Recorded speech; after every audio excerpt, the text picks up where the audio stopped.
তো প্রথমেই আমি বলবো যে সেই জুনিয়র ডাক্তাররা যারা আন্দোলন তারা অথবা যারা ফেসবুকে বিভিন্ন রকম মন্তব্য করছেন বা বিপ্লব করছেন, তারা হিন্দি সিনেমা থেকে একটু দূরে থাকুন।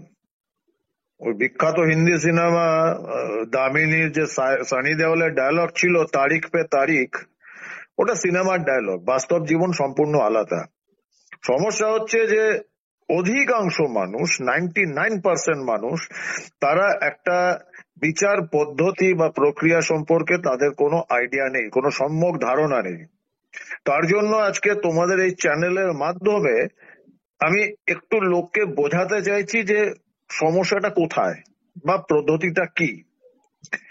সুপ্রিম কোর্ট কিন্তু চিফ জাস্টিস ডিভিশন বেঞ্চ বা চিফ জাস্টিস উনি সুও মটো কেসটাকে নিয়েছেন। তার মানে এই নয় যে এই মামলার বিচারটা সুপ্রিম কোর্টে হবে, সেটা হওয়ার কথা নয়, সম্ভব নয়, কারণ সুপ্রিম কোর্ট সরাসরি কোনো বিচার পদ্ধতিতে ঢুকতে পারে না, তাকে প্রসেস হয়ে আসতে হবে। এবং প্রথম প্রসেস যেটা, এটা কিন্তু যাবে স্লোয়ার কোর্টে, সিবিআই এর ফাস্ট ট্র্যাক কোর্টে, সেশন কোর্টে, সেখান থেকে ধাপে ধাপে সেখানে যা রায় বেরোবে, তাতে যদি অভিযুক্ত অথবা মামলাকারী তাদের আপত্তি থাকে, সেই রায়ে তারা যাবে হায়ার কোর্টে, হাইকোর্টের যদি রায় আপত্তি থাকে, প্রচুর প্রসেস রয়েছে। হাইকোর্টে সিঙ্গেল বেঞ্চ, তারপর ডিভিশন বেঞ্চ, চিফ জাস্টিসের ডিভিশন বেঞ্চ, সেম সুপ্রিম কোর্টে, এবং এটা একটা লম্বা প্রসেস। তো সুপ্রিম কোর্টে এই মুহূর্তে কিন্তু কোনো মামলা চলছে না, এটার বিচার পদ্ধতি চলছে না। সুপ্রিম কোর্ট সুও মটো ভাবে যেহেতু এই কেসটি অত্যন্ত জঘন্য ঘৃণ্য একটা অপরাধ, বিরল থেকে বিরলতম একটা অপরাধ, সেজন্য সুপ্রিম কোর্ট এটা সুও মটো নিয়েছে। অদূর ভবিষ্যতে যখন কেসটা কমপ্লিট হবে, তখন কিন্তু এই যে চিফ জাস্টিস সুও মটো নিয়েছেন, এটা কিন্তু সাংঘাতিকভাবে একটা ইম্প্যাক্ট ফেলবে এর রায়দানের উপর। আমরা দেখেছি যেখানে আমরা ক্যাপিটাল পানিশমেন্ট বা ফাঁসি সেটার যখন ডিমান্ড করা হয়, তখন কোর্ট কিন্তু এটা দেখে যে এই অপরাধটা বিরলের মধ্যে বিরলতম কিনা। তখন কিন্তু মামলাকারীদের তরফ থেকে এই উদাহরণটা দেওয়া হবে যে ভারতবর্ষের ইতিহাসে এরকম বিরল থেকে বিরলতম উদাহরণ আর নেই যেখানে চিফ জাস্টিস অফ ইন্ডিয়া উনি সুও মটো এই কেসটাকে নিয়েছেন।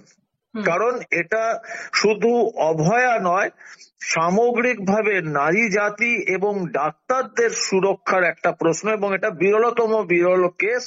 এর নৃশংসতা এবং ঘৃণ্য যে অপরাধ সেদিক থেকে দেখতে গেলে ভবিষ্যতে এটার একটা ইম্প্যাক্ট হবে, কিন্তু এক্ষুনি এর কোনো সম্ভাবনা নেই।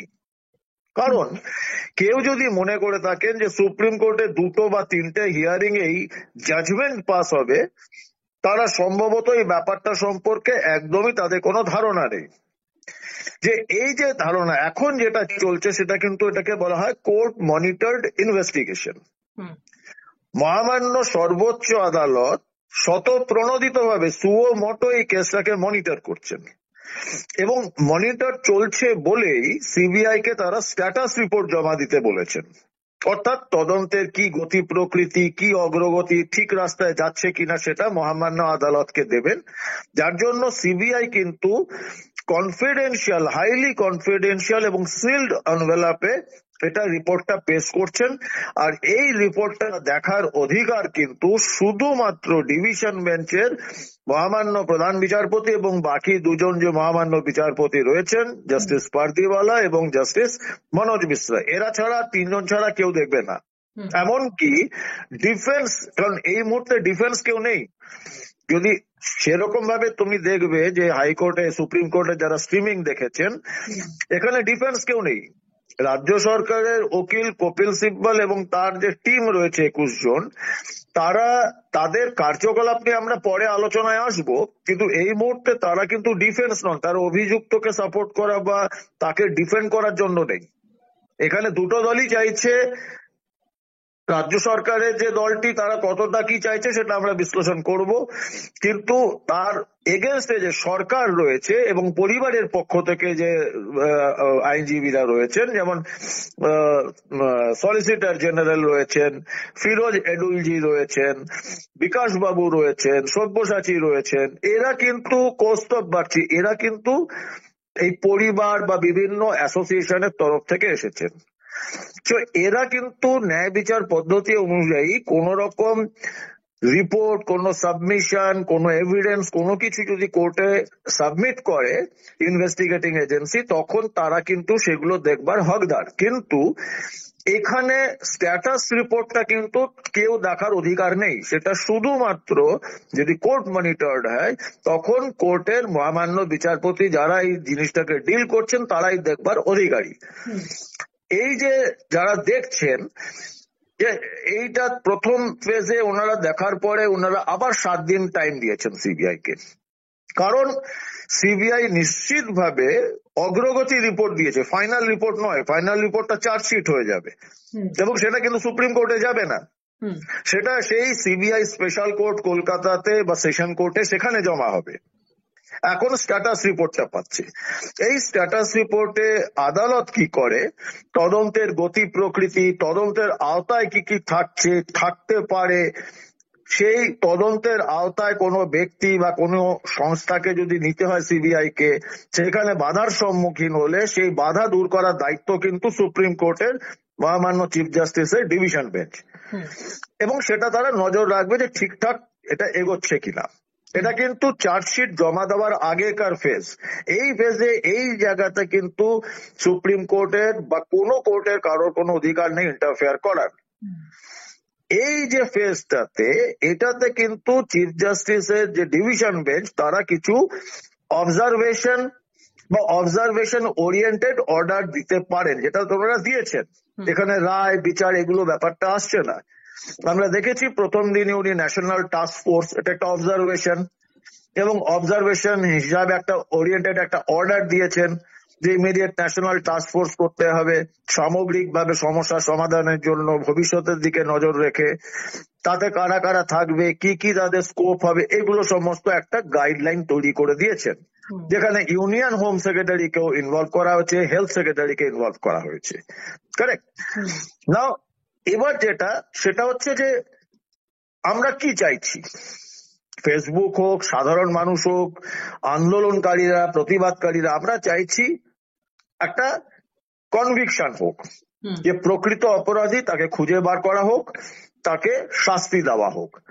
এবং এই শাস্তিটা দিতে গেলে সিবিআই কে সব থেকে আগে যেটা করতে হবে সেটা একটা অ্যাবসলিউটলি কম্প্রিহেন্সিভ এবং ওয়াটার টাইট একটা চার্জশিট দিতে হবে।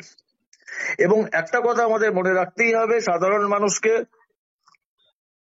যে চার্জশিট যখন দিতে হয় তখন বিভিন্ন আসপেক্ট দেখতে হয়, যেটা এই আমরা যে চার্জশিটে যে তথ্যগুলো দিচ্ছি সেগুলো কোর্ট গ্রাহ্য, কোর্টের অ্যাকসেপ্টেবিলিটি এভিডেন্সেস আছে কিনা, সেগুলো না হলে ভবিষ্যতে সমস্যা হবে। সুতরাং এই মুহূর্তে কোন রকম তাড়াহুড়া করা, একটা খুব পপুলার কথা আছে, জাস্টিস হারিড ইজ জাস্টিস বারিড।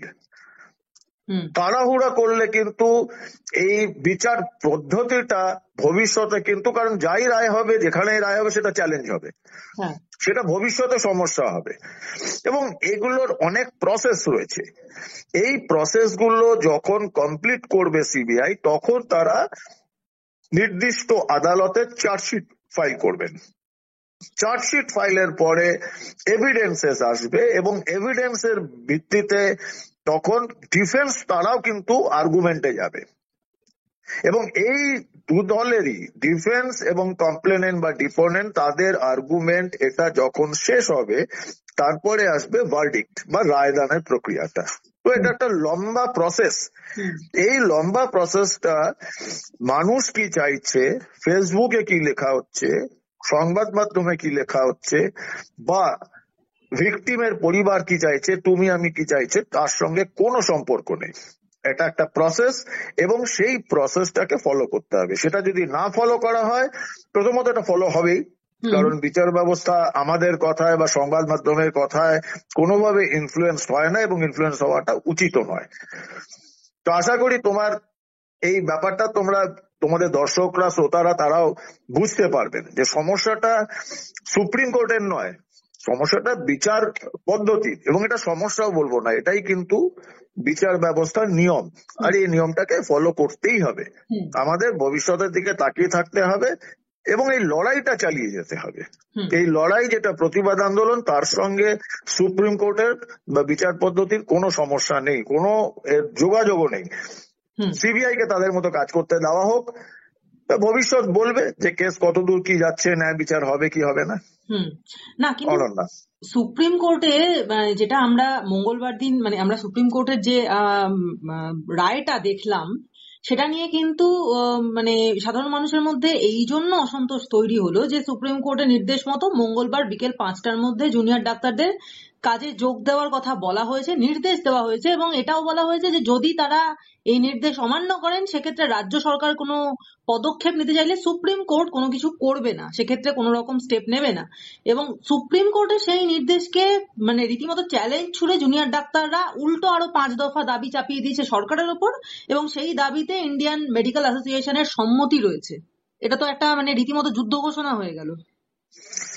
আমি ওটাকে ঠিক এইভাবে দেখছি না, আমি দেখছি না এই জন্য কারণ লাইভ স্ট্রিমিং আমিও দেখেছি। এবার আমি সেই কথাটা আসি যেটা আমি আগে বলেছিলাম, যে তথাকথিত রাজ্য সরকারের তরফ থেকে যে কপিল সিব্বল এবং তার সঙ্গে 20-22 জনের যে আইনজীবী যারা গেছিলেন, একটা কথা মনে রাখতে হবে আমাদের, যে এই কপিল সিব্বল এবং তার যে সঙ্গে 20-22 জন আইনজীবী, কপিল সিব্বল ভারতবর্ষের অন্যতম ব্যয়বহুল একজন আইনজীবী, সেটা তার ব্যক্তিগত পেশাগত ব্যাপার, আমি ওর মধ্যে যাচ্ছি না। তাকে যারা অ্যাপয়েন্ট করেছে তাদের উপর প্রশ্নটা করি, যে 22 জন আইনজীবী নিয়ে কপিল সিব্বলের মতো একজন ব্যয়বহুল আইনজীবীকে যে তারা হায়ার করেছেন, যেটা জনমতে ঘুরে বেড়াচ্ছে, আমি জানি না সঠিক কি বেঠিক, যে কয়েক কোটি টাকা খরচা হচ্ছে প্রত্যেক হিয়ারিং এ, হতেও পারে, সেটা সম্ভাবনার আছে। 2.5 কোটি টাকা। 2.5 কোটি টাকা, সেটা দেখো, এটা তো এভিডেন্স প্রুফ তোমার কাছেও নেই আমার কাছেও নেই, সুতরাং আমি এটাকেই বলতে পারি যে একটা বিরাট টাকা যাচ্ছে। এবার এই যে বিরাট টাকাটা নিচ্ছে, কপিল সিব্বল যে সুপ্রিম কোর্টে যে প্রেজেন্টেশনটা দিয়েছেন, সাবমিশন দিয়েছেন মহামান্য প্রধান বিচারপতির কাছে, যে ডাক্তারদের ধর্মঘটের ফলে নাকি 23 জন মারা গেছে, আর ডাক্তারদের ধর্মঘটের ফলে হাজার হাজার লোক নাকি চিকিৎসার সুবিধা থেকে, সাংবিধানিক অধিকার সরকারি হাসপাতালে চিকিৎসা, সে স্বাস্থ্যের অধিকার থেকে বঞ্চিত হচ্ছে। এটা কিন্তু কপিল সিব্বল, আমি দায়িত্ব নিয়ে বলছি, উনি অর্ধসত্য প্রেজেন্ট করেছেন। অর্ধসত্য কেন প্রেজেন্ট করেছেন? যে আন্দোলনে কারা গেছে, কর্মবিরতি কারা করছে, তারা হচ্ছে জুনিয়র ডাক্তাররা।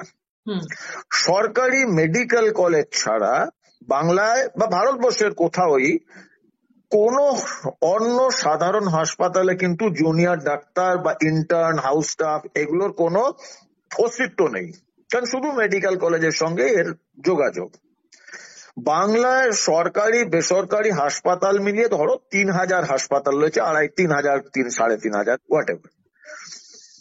এবার এর মধ্যে যে বেসরকারি হাসপাতাল, সেখানে কোনো জুনিয়র ডাক্তার নেই, তো সেখানে কিন্তু চিকিৎসার সুযোগ রয়েছে। এই প্রশ্নটা আসবে যে বেসরকারি হাসপাতাল ব্যয়বহুল, সাধারণ গরিব মানুষ। এবার আমরা সাধারণ গরিব মানুষদের সমস্যার জায়গাটা দেখি। বাংলায় মোট হেলথ সেন্টার রয়েছে যত রকম ভাবে, গ্রামে গঞ্জে ব্লকে এটসেট্রাতে, মোটামুটি 1200-1300 মতো হেলথ সেন্টার রয়েছে। এই 1200-1300 হেলথ সেন্টারে কিন্তু একটা তো কোথাও জুনিয়র ডাক্তার নেই, কারণ এটা আমি আগেই বলেছি যে এটা মেডিকেল কলেজ না থাকলে জুনিয়র ডাক্তারদের কোনো জায়গা নেই ওখানে। তো এই 1200-1300 হাসপাতালে, হেলথ সেন্টারে কিন্তু চিকিৎসা ব্যবস্থাটা আগেও যেমন ছিল এখনো তেমনই চলছে। জেনারেল হাসপাতাল বা সাব ডিভিশনাল হাসপাতাল, ডিস্ট্রিক্ট হসপিটাল যেগুলোকে বলছি, তার সংখ্যা 70। এখানেও জুনিয়র ডাক্তারদের কোনো রোল নেই। আর এই 70টা হাসপাতালেও কিন্তু চিকিৎসা ব্যবস্থা যেরকম চলছিল সেরকমই চলছে। এবার এর সঙ্গে যদি আমি অন্যান্য হাসপাতাল, পৌরসভা, কর্পোরেশন, এই যে হাসপাতালগুলো রয়েছে, কোনো হাসপাতালে কিন্তু কোথাও জুনিয়র ডাক্তার নেই যারা কর্মবিরতি করছে। হুম এবার জুনিয়র ডাক্তার আছে এরকম হাসপাতাল কাম মেডিকেল কলেজ বাংলায় আছে এই গোটা 14-15টা, কারেক্ট? হুম এই 14-15টা যে হাসপাতাল রয়েছে সেখানে টোটাল যে বাংলাতে যত হাসপাতাল তার অ্যাপ্রক্সিমেটলি 0.5%, 1% নয়।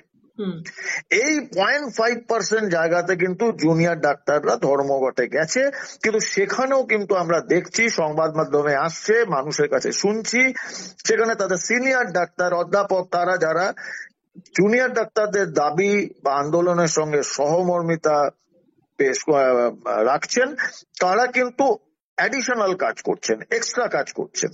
হুম এবং এই যে চাপটা বাংলার সরকারি যে স্বাস্থ্য ব্যবস্থা তার মাত্র 0.5%, 1%ও নয়, হুম বাকি 99.95%-এ কিন্তু জুনিয়র ডাক্তারদের আন্দোলন কোনো রকম ইম্প্যাক্ট ফেলছে না। হুম আর এই জুনিয়র ডাক্তারদের সংখ্যা মোটামুটি ধরে নাও বাংলার রেজিস্টার্ড ডাক্তারদের 0.5%, 1% কম। হুম এবার এই 0.5% ডাক্তাররা তারা যদি একটা ন্যায্য আন্দোলনের জন্য ধর্মঘটে যায়, আর সেখানে কপিল সিব্বল, এবং দেখুন একটা জিনিস আমাদের ভাবতে হবে, কপিল সিব্বলকে আমরা কিন্তু ভিলেন বানাতে পারি না, কারণ খলনায়ক কিন্তু আসলে রাজ্য সরকার, হুম রাজ্যের স্বাস্থ্যমন্ত্রী, রাজ্যের মুখ্যমন্ত্রী, তাই হচ্ছেন খলনায়ক বা খলনায়িকা। কারণ ওনারা যে ফিডটা দিচ্ছেন, যে ইনপুট দিচ্ছেন, ওনাদের আইনজীবী হয়ে কপিল সিব্বল সুপ্রিম কোর্টে সেটাকে প্রেজেন্ট করছেন। হুম সেটাকে নিশ্চিতভাবে কাউন্টার করা উচিত, যে অন্যান্য আইনজীবীরা যারা রয়েছেন, বিকাশ বাবু আছেন, ফিরোজ এডুলজি, সলিসিটর জেনারেল, তাদের এই থিওরি, এই ডেটা দিয়ে কাউন্টার করা উচিত যে কপিল সিব্বল এবং তার যে আইনজীবীদের টিম পশ্চিমবঙ্গ সরকারকে যারা প্রতিনিধিত্ব করছে, তারা মহামান্য চিফ জাস্টিসের ডিভিশন বেঞ্চকে তারা ভুল বোঝাচ্ছে। হুম এই ভুল বোঝানোটা কিন্তু একটা সাংঘাতিক বড় অপরাধ। কারণ যেরকম ভাবে ওনারা বলছেন যে বাংলার স্বাস্থ্য ব্যবস্থা ভেঙে পড়েছে, এটা সম্পূর্ণভাবে মিথ্যা, সম্পূর্ণ অপপ্রচার। কারণ এটা খুব দরকার, কারণ এই যে জুনিয়র ডাক্তারদের আন্দোলন প্রতিবাদ, তাতে বাংলার সমস্ত পেশার, সমস্ত বয়সের, নারী পুরুষ নির্বিশেষে সমস্ত মানুষ যে যে জন আন্দোলনের যে একটা রূপ দিয়েছে, সেটা শাসক দল বা শাসক মুখ্যমন্ত্রী তাদের ভিত অব্দি কেঁপে গেছে।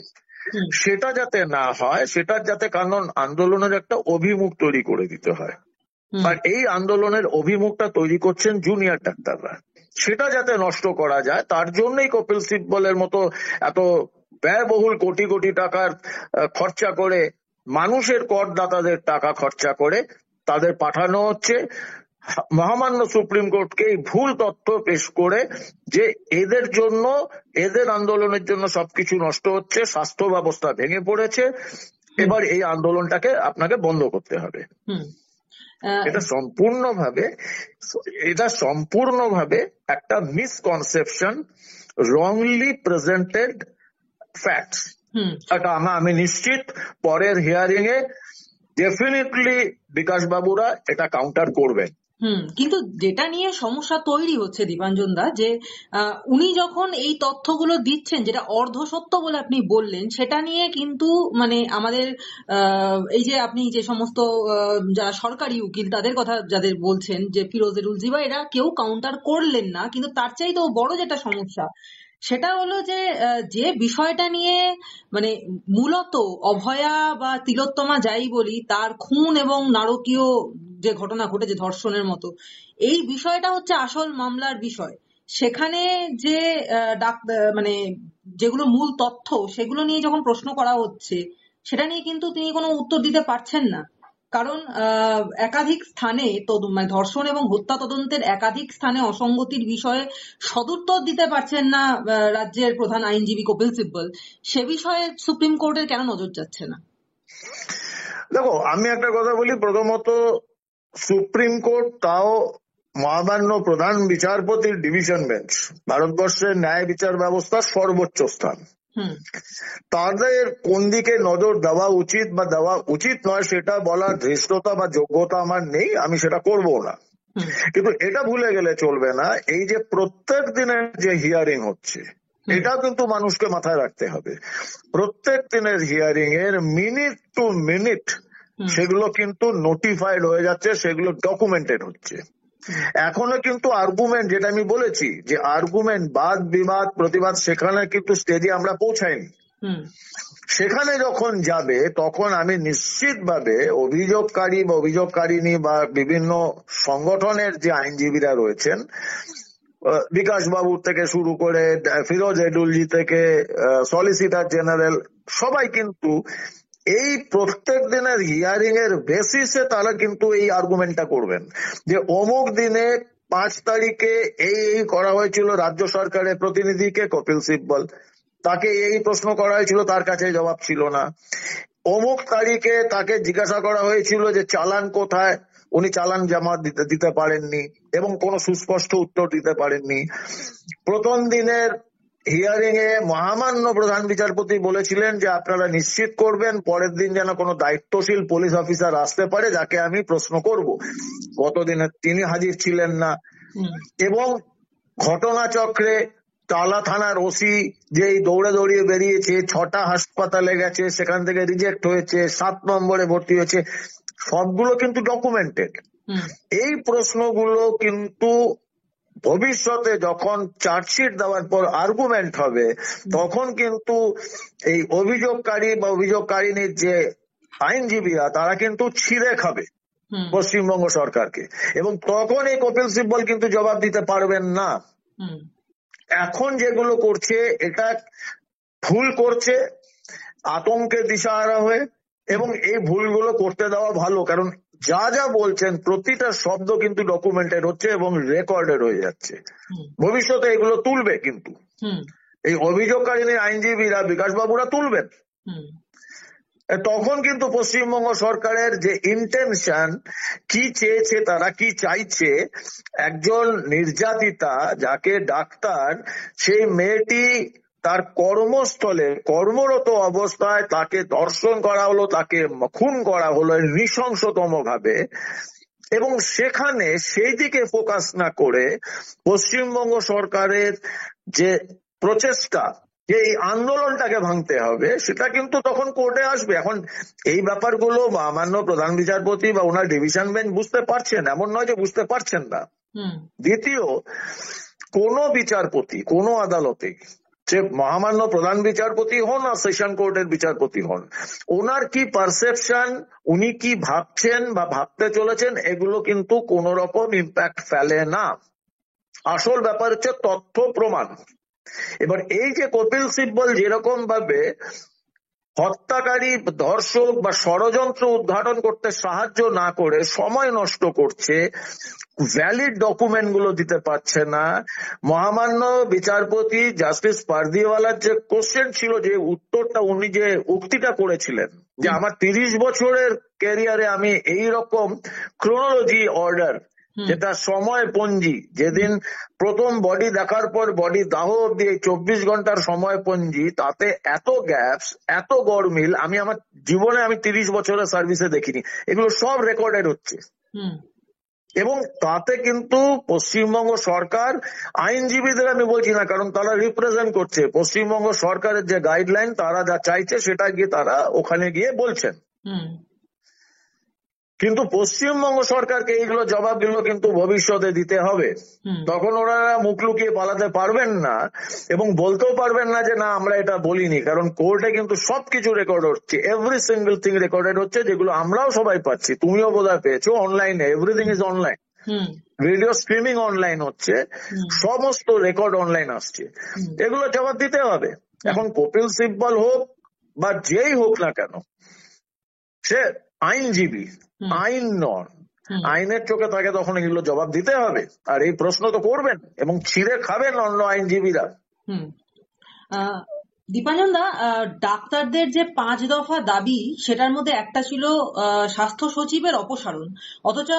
অথচ গতকাল স্বাস্থ্য সচিবের পক্ষ থেকেই একটা ইমেল আসে জুনিয়র ডাক্তারদের কাছে যে নবান্নে আলোচনার আমন্ত্রণ জানানো হয় এবং সেখানে দেওয়া ছিল ডিয়ার স্যার বলে লেখা ছিল, এবং ডাক্তাররা তার উত্তরে বলেছেন এখানে শুধু স্যারেরা নন, ম্যাডামেরাও রয়েছেন প্রথমত, এবং দ্বিতীয়ত সেখানে দেওয়া ছিল যে 10 জনের একটি প্রতিনিধি দল নবান্নে আসতে পারে। সেটাও ডাক্তারদের কাছে অত্যন্ত অসম্মানজনক মনে হয়েছে, এবং তার জন্য তারা বলছেন যে ইমেলের ভাষা অসম্মানজনক ছিল, এবং যার অপসারণ চাইছেন চিকিৎসকরা এই 5 দফা দাবির মধ্যে সেই দাবিটাও রয়েছে, তার পক্ষ থেকে ইমেলটা এসেছে। তাই জন্য সরকারের সঙ্গে এক টেবিলে বসে বৈঠকের প্রস্তাব প্রত্যাখ্যান করেছেন চিকিৎসকরা, এবং আন্দোলন চালিয়ে যেতে যে তারা বদ্ধপরিকর সেটাও জানিয়ে দিয়েছেন একটা প্রেস কনফারেন্স করে।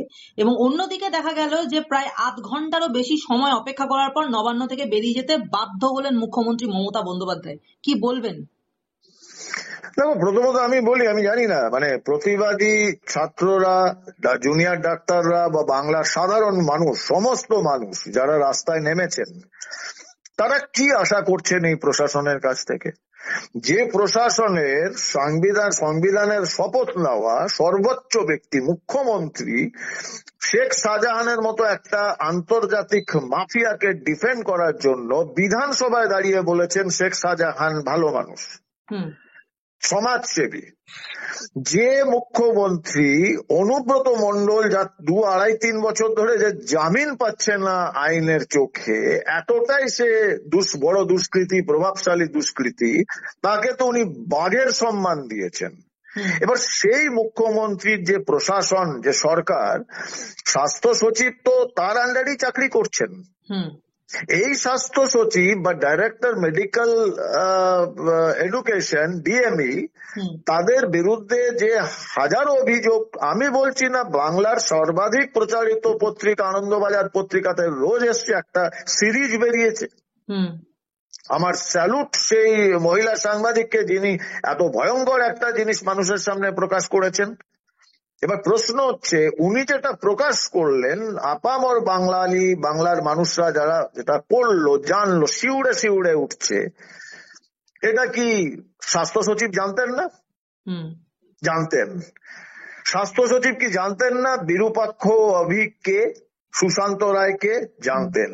ডিএমই কি জানতেন না? অ্যাবসলিউটলি জানতেন। ওনারা কি জানতেন না উত্তরবঙ্গ লবি কি? জানতেন। তারপরে তাদের এই স্বাস্থ্য সচিবের মুখ দিয়ে কেন আওয়াজ বেরোতো না? কারণ মেরুদণ্ডহীন। এটা বলতে কোনো দ্বিধার অবকাশ নেই, কোনো কারণ নেই। কারণ মেরুদণ্ডহীন না হলে প্রশাসনের সর্বোচ্চ স্তর থেকে যখন পরিষ্কার অর্ডার যাচ্ছে যে বিরূপাক্ষ অভিক যে গ্যাং, আমি এদের গ্যাং বলবো, এদের ডাক্তার বলবো না, এরা গ্যাং লিডার, মাফিয়া, এই সন্দীপ ঘোষের মতো গ্যাং লিডারদের ওপরে আপনারা কোনো অ্যাকশন নিতে পারবেন না। এবং এরা বছরের পর বছর চোখ বন্ধ করে থেকেছেন। যত রকম স্ক্যান্ডাল, সেগুলো বলে তো সময় নষ্ট, সবাই দেখেছে, পড়েছে খবরের কাগজে। সেই স্বাস্থ্য সচিব যখন চিঠি দেবে, তুমি তার কাছ থেকে কি এক্সপেক্ট করবে? এই যে এটিকেটস, এটা আমরা যখনই কোনো সরকারি অফিসে বা কোনো জায়গাতে আমরা চিঠি দিই, কর্পোরেটও, সেখানে কিন্তু সময় আমি যদি না জানি যে আমি নির্দিষ্ট কাকে দিচ্ছি, তাহলে ডিয়ার ম্যাডাম অবলিক স্যার, আগে ম্যাডাম আসে তারপর স্যার, যদি আমি নির্দিষ্ট ভাবে না জানি যে যাকে আমি অ্যাড্রেস করছি উনি পুরুষ নাকি মহিলা, সেখানে কিন্তু পরিষ্কার লেখা হয়। এটা বেসিক এটিকেট। আমার মনে হয় স্বাস্থ্য সচিব যখন আইএস হয়েছিলেন তখন এগুলো শিখেছিলেন। এখন যেটা হয় যে তোষামোদি করতে করতে, পদলেহন করতে করতে এই এটিকেট গুলো ভুলে গিয়েছেন, সেই জন্য ডিয়ার স্যার বলে ছেড়ে দিয়েছেন। এবং এটা তো ঘটনা, মানে ছাত্রদের যে, আন্দোলনকারী ছাত্রদের যে বহিঃপ্রকাশ ক্ষোভের, আমি সম্পূর্ণ সহমত, আমি একদম ওদের সঙ্গে অ্যাবসলিউটলি একমত। যে যার বিরুদ্ধে সব থেকে বড় অভিযোগ, তার সেই অফিসিয়ালি আমন্ত্রণ করছে, তার সঙ্গে আমি কি বৈঠক করব? সব থেকে বড় তো প্রবলেমটা ওইখানেই। এখন এরপর যদি বলা হয় যে বিরূপাক্ষ অভিককে, যেটা আমরা চোখের সামনে দেখেছি, এই স্বাস্থ্য সচিবের আন্ডারে স্বাস্থ্য দপ্তরে একটা এথিক্স কমিটি করা হয়েছিল। যে এথিক্স কমিটি যারা নতুন যারা পাস আউট হচ্ছে ডাক্তারদের, তাদের জ্ঞান দেবেন যে ডাক্তারিটা মেডিকেল এথিক্স অনুযায়ী কিভাবে করতে হয়। আর সেই এথিক্স কমিটিতে কারা ছিলেন? এই বিরূপাক্ষ অভিক। এর থেকে বড় ফার্স্ট মজা, রসিকতা আমার মনে হয় না বাংলায় আজ পর্যন্ত হয়েছে। সব থেকে বড় যারা মাফিয়া লিডার, যাদের বিরুদ্ধে ভুরি ভুরি অভিযোগ, সমস্ত রকম অভিযোগ, তাদের বানানো হয়েছে এথিক্স কমিটির হেড। হুম তো পুরো স্বাস্থ্য ব্যবস্থাটা তো বোঝা যাচ্ছে। আর এই লোকগুলোকে দোষ দিয়ে কি হবে? হুম দোষটা দিতে হলে স্বাস্থ্যমন্ত্রীকে দিতে হবে, দোষটা দিতে হলে মুখ্যমন্ত্রীকে দিতে হবে।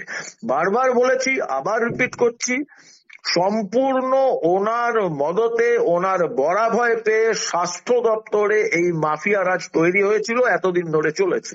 হুম শুধু স্বাস্থ্য দপ্তর নয়, খাদ্য দপ্তর, শিক্ষা দপ্তর, সব জায়গাতে এই বিরূপাক্ষ, অভিক, এদের নামগুলো বদলে বদলে গিয়েছে। হুম তো এটা খুব স্বাভাবিক। তাহলে তাহলে যেটা দেখা যাচ্ছে দীপাঞ্জন দা, যে সুপ্রিম কোর্ট যে বক্তব্যটা রেখেছে, যে আপনাদেরকে জুনিয়র ডাক্তারদের উদ্দেশ্যে বলা হয়েছে যে তাদেরকে মঙ্গলবার বিকেল 5টার মধ্যে নিজেদের কাজে ফিরতে হবে, তা না হলে যদি রাজ্য সরকার কোনো স্টেপ নেয় সুপ্রিম কোর্ট সেখানে কোনোভাবে মানে ডিফেন্ড করবে না এই জুনিয়র ডাক্তারদের। এবং তাতে বিষয়টা এরকম হয়ে গেল যে জুনিয়র ডাক্তাররা তো ফিরলেনই না সুপ্রিম কোর্টের সেই নির্দেশকে অমান্য করে, উল্টে আরো 5 দফা দাবি চাপিয়ে দিলেন রাজ্য সরকারের উপর। তাহলে তো কার্যত সুপ্রিম কোর্টের সঙ্গে সরাসরি সংঘাতে নেমে পড়লেন কলকাতার জুনিয়র ডাক্তাররা। তাহলে এদের বিরুদ্ধে যদি আইনি ব্যবস্থা নেওয়া হয়, তারা কি সামলাতে পারবেন? কারণ এরা তো জুনিয়র ডাক্তার, মানে সবে তারা মানে কলেজ পাস করছেন বা কলেজে পড়ছেন, হাউস স্টাফ এরকম ধরনের। আমি বিচার ব্যবস্থা, ভারতীয় বিচার ব্যবস্থাকে সম্পূর্ণ সম্ভ্রম মর্যাদা দিয়ে মহামান্য প্রধান বিচারপতি সুপ্রিম কোর্টে এবং ওনার ডিভিশন বেঞ্চকে সম্পূর্ণ সম্ভ্রম মর্যাদা দিয়েই আমি একটা কথা বলি, আমি সম্পূর্ণ অসহমত ওনাদের এই অবজারভেশনের। প্রথমত, মহামান্য প্রধান বিচারপতি ডিভিশন বেঞ্চ কিন্তু কোনো অর্ডার দেয়নি, অবজারভেশন দিয়েছে, যেটা আমি আগে বলেছি। ওনারা অর্ডার দিতে পারেন না সুও মোটোতে, অর্ডার দেননি। ওনারা বলেছেন যে আপনারা কাজে ফিরুন, আপনাদের সমস্যা হলে রাজ্য সরকার দেখবে। এবং তার সঙ্গে এটাও বলেছেন যে যদি আপনারা না কাজে ফেরেন এবং রাজ্য সরকার যদি কোনো আইনি ব্যবস্থা নেয়, আমরা ডিফেন্ড করব না। এটা জানিয়ে দেওয়া ভালো। এই প্রতিবাদ আন্দোলনে যারা নেমেছেন তারা মহামান্য প্রধান বিচারপতি তাদের নিরাপত্তা দেবেন কিনা, ডিফেন্ড করবেন কিনা, সাহায্য করবেন কিনা, সেই আশা নিয়ে তারা প্রতিবাদে নামেননি। তারা প্রাণ, জীবন, নিজেদের পেশা সবকিছু বাজি রেখে নেমেছেন, লড়ছেন। তাদেরই এক সহকর্মী, সহপাঠী, আমাদেরই ঘরের বোন, আমাদেরই কন্যা সন্তান অভয়ার বিচারের জন্য। এটা এই প্রতিবাদ আন্দোলন কোনো বিচারপতি, সে যেখানে যেই হোক, কারোর দয়ায় হচ্ছে না, মানুষ জেগেছে। আর এটা খুব পরিষ্কার। ইয়েস, আমি মানছি রাজ্য সরকারের কাছে এসমার মতো আইন রয়েছে, এসেনশিয়াল সার্ভিস মেইনটেনেন্স অ্যাক্ট, ওনারা করে দেখান, ইমপ্লিমেন্ট করুন, জেলে ঢোকান যদি ক্ষমতা থাকে। আমি তো বলছি, তোমার এই চ্যানেলের মাধ্যমে আমি বলছি, যদি মুখ্যমন্ত্রীর ক্ষমতা থাকে, একজন প্রতিবাদকারী এই জুনিয়র ডাক্তারকে আপনি অ্যারেস্ট করে জেলে ঢোকান। কত জেল রয়েছে বারানাতে, কত বড় জেল রয়েছে, হাজার হাজার লক্ষ লক্ষ লোক, সবাই আমরা জেলে ঢুকবো। আর আমি সম্পূর্ণ মর্যাদা, সম্ভ্রম রেখেই, সম্মান রেখেই আমি মহামান্য প্রধান বিচারপতিকে একটা প্রশ্ন করতে চাই। আমি জানি না এই প্রশ্ন করার জন্য আমার বিরুদ্ধে উনি আদালত অবমাননার মামলা করবেন কিনা, করলে খুব ভালো। আমি এটাও জানিয়ে রাখছি, যদি আমাকে সমন করা হয় বা আমার বিরুদ্ধে ব্যবস্থা নিতে যায়, আমার সঙ্গে কোনো উকিল যাবে না, আইনজীবী যাবে না, আমি নিজে যাব এবং চোখে চোখ রেখে একটাই কথা বলবো যে আমি এই ভারতের নাগরিক, করদাতা নাগরিক। এই পুরো বিচার ব্যবস্থা কেন, সমস্ত ব্যবস্থা কিন্তু আমাদের করের টাকায় চলে। আমি জীবনে চুরি করিনি, ডাকাতি করিনি, খুন করিনি, ধর্ষণ করিনি, দেশের হয়ে কাজ করেছি আর্ম ফোর্সেসে সারা জীবন। আমি আপনাকে চোখে চোখ রেখে প্রশ্ন করছি যে কপিল সিব্বল যখন এই অভিযোগটা করছে যে জুনিয়র ডাক্তারদের আন্দোলনে 23 জন মারা গেছে, সম্পূর্ণ ভুল তথ্য, সেটা বারবার প্রমাণ করে দেওয়া হয়েছে। হাজার হাজার লোক নাকি তাদের সার্জিক্যাল অপারেশনের জন্য পেন্ডিং পড়ে রয়েছে। এবার আমি যদি একজন করদাতা নাগরিক হিসেবে প্রশ্ন করি মহামান্য প্রধান বিচারপতি সুপ্রিম কোর্টকে, যে ভারতবর্ষের আদালতগুলোতে, এমনকি সুপ্রিম কোর্টও কত কোটি মামলা পেন্ডিং পড়ে রয়েছে। এবার যদি আমরাও বলি, এই প্রশ্নটা তুলতে পারি যে আদালতগুলো এবার আপনারা সমস্ত ছুটি ক্যান্সেল করে দিন, সব থেকে বেশি ছুটি কিন্তু আদালতগুলোতে হয়। আপনারা একদম ঘড়ি ধরে লাঞ্চ আওয়ার্সে বন্ধ হয়ে যাচ্ছে আদালতের প্রক্রিয়া, কেন? যদি জুনিয়র ডাক্তাররা এই রকম সাংঘাতিক এবং সম্পূর্ণ যুক্তিগ্রাহ্য একটা সৎ উদ্দেশ্যে তারা লড়াই করছে, আপনি তাদের সঙ্গে থাকবেন? আপনার বলা উচিত, কারণ আপনার ঘরেও এই বয়সী সন্তানেরা রয়েছে, যে তোমাদের সঙ্গে যেটা হয়েছে তোমাদের সহপাঠী আমার কন্যা সন্তানের মতো অপায়া, সে হতে পারতো আমারও কন্যা সন্তান হতে পারতো। তার সঙ্গে যে ভয়ঙ্করতম ঘটনা ঘটেছে এবং যেরকম ভাবে রাজ্য সরকার, প্রশাসন, পুলিশ তারা ঝাঁপিয়ে পড়েছে যাতে অপরাধীরা সামনে না আসে, এই জিনিস নিয়ে তোমরা আন্দোলন করছো, আমি তোমাদের সঙ্গে রয়েছি। এটা যদি না হয় তাহলে কত লোককে ওনারা আদালত অবমাননার জন্য জেলে ঢোকাবেন? আমি তো বললাম আমি ব্যক্তিগতভাবে প্রস্তুত, আর খুব বেশি হলে 10-12 বছর বাঁচবো, না হয় জেলেই থাকবো। কমসে কম এই খুশিটা তো হবে যে আমি চুরি, ধর্ষণ, শ্লীলতাহানি, হত্যা, ডাকাতি, কয়লা বিক্রি করে, গরু বিক্রি করে, এইসব করে তো আমি জেলে আসিনি। আমি একটা প্রতিবাদী আন্দোলনের সঙ্গে থেকেছি, এবং এটা আমার কথা নয়, বাংলার লক্ষ লক্ষ কোটি কোটি মানুষের কথা, সারা ভারতবর্ষের মানুষের কথা। ক্ষমতা থাকলে মুখ্যমন্ত্রী আইনি ব্যবস্থা নিয়ে দেখান এই প্রতিবাদী আন্দোলনের বিরুদ্ধে। সারা ভারতবর্ষের ডাক্তার শুধু নয়, সমস্ত সুস্থ বুদ্ধি সম্পন্ন মানুষের ঘৃণা, ক্রোধ আপনাকে সামলাতে হবে। আপনি যদি তৈরি থাকেন, আপনার হিম্মত থাকে, আপনি আন্দোলনকারীদের বিরুদ্ধে একটা আইনি ব্যবস্থা নিয়ে দেখান। চ্যালেঞ্জ করছি আপনাকে।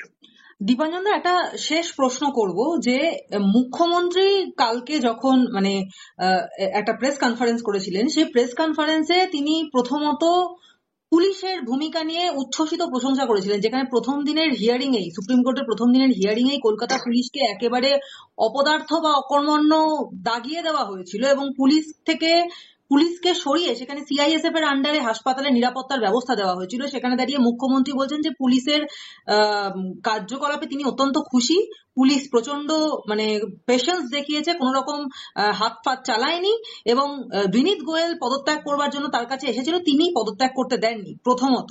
এবং দ্বিতীয়ত তিনি সাধারণ মানুষকে একটা প্রায় হুমকির সুরেই বলছেন যে 1 মাস 1 দিন হয়ে গেল, আর কত, এবার পুজোতে ফিরে আসুন, উৎসবে ফিরে আসুন, রাস্তা আটকালে সবার অসুবিধে, 1 মাস ধরে মানুষের অসুবিধে সৃষ্টি করছেন মুখ্যমন্ত্রী, এই কথা বলছেন।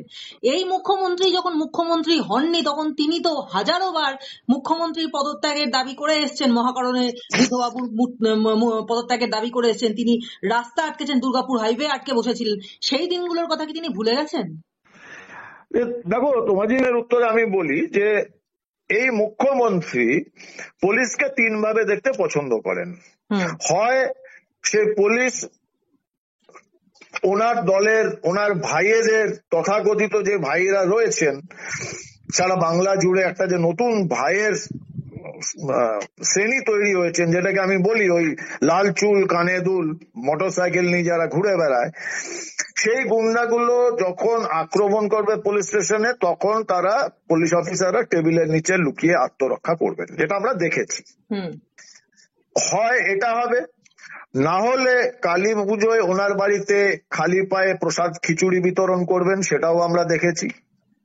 আর না হলে সর্বশক্তি দিয়ে সমস্ত রকম প্রমাণ লোপাট করে গুন্ডা, বদমাশ, খুনি, ধর্ষকদের সাহায্য করবেন, সেটা আমরা কামদুনিতে দেখেছি, আবার এখানে দেখেছি, এরকম বহু উদাহরণ।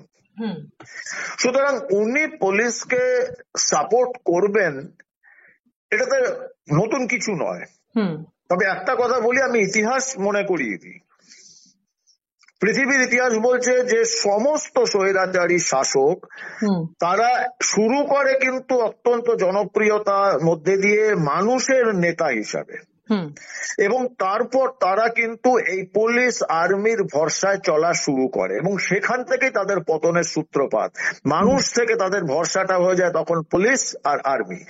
এই উদাহরণ আমরা হিটলারের ক্ষেত্রে দেখেছি, এই উদাহরণ মুসোলিনিকে দেখেছি, এই উদাহরণ আমরা কর্নেল গাদ্দাফিকে দেখেছি, আবার এই উদাহরণ আমরা এখানেও দেখছি।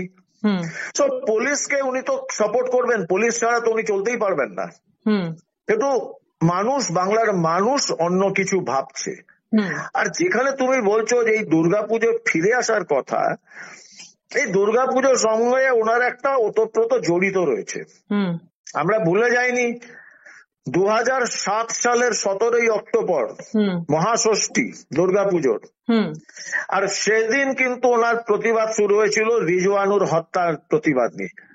সেটা সঠিক বেঠিক আমি জানি না, এটা একটা জন আন্দোলনের চেহারা নিয়েছিল শুধু কলকাতাতে। এবং জন আন্দোলনের চাপে তৎকালীন মুখ্যমন্ত্রী বুদ্ধদেব বাবু কিন্তু কলকাতার তৎকালীন যে সিপি ছিলেন প্রসূন বাবুকে ওনাকে সরিয়ে দেন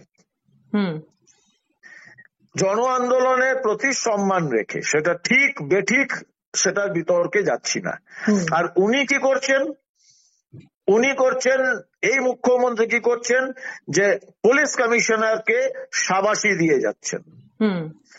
আর এই মুখ্যমন্ত্রী এই যে বলছেন যে অনেক হলো, এবার পুজোয় উৎসবে ফিরে আসুন, উনি ভুলে যাচ্ছেন 2008 সালের 3 অক্টোবর 3রা অক্টোবর সেই দুর্গাপুজোর চতুর্থী, যেদিন রতন টাটা ওই বিখ্যাত সম্মেলন করে বলেছিলেন যে আমি বলেছিলাম যে আমার কানে বন্দুক রাখলেও আমি সিঙ্গুর ছেড়ে যাব না, এটা আমার ড্রিম প্রজেক্ট, কিন্তু মিস ব্যানার্জি ট্রিগারটা দাবিয়ে দিলেন, আমরা ফিরে যাচ্ছি। তো দুর্গাপুজো ওনার জন্য ঐতিহাসিক। এই দুর্গাপুজোটা কিন্তু ওনার সারা জীবনের শিক্ষা হয়ে থাকবে এবং ভবিষ্যৎ প্রজন্মে, ভবিষ্যতে যদি ভারতবর্ষ তথা বাংলায় কোন স্বৈরাচারী শাসক ডানা মেলতে চায় তারা এই জিনিসটা শিক্ষাটা নেবেন। তবে স্বৈরাচারীরা শিক্ষা নেয় না, তারা স্বৈরাচার করবে, আমরা রাস্তায় থাকবো। স্বৈরাচারের শাসন নামিয়ে আনা, দমন পীড়ন, সেটা ওনার অধিকার, উনি করছেন, ওনার ক্ষমতা রয়েছে। প্রতিবাদ আন্দোলন আমাদের অধিকার, সাধারণ মানুষের অধিকার। আমরা এবং বাংলা দেখাতে শুরু করেছে, ভারতবর্ষ দেখাতে শুরু করেছে, শেষের সেদিনের শুরু হয়ে গেছে। আমার ঘন কালো চুলের রহস্য এনপির ফার্মেট।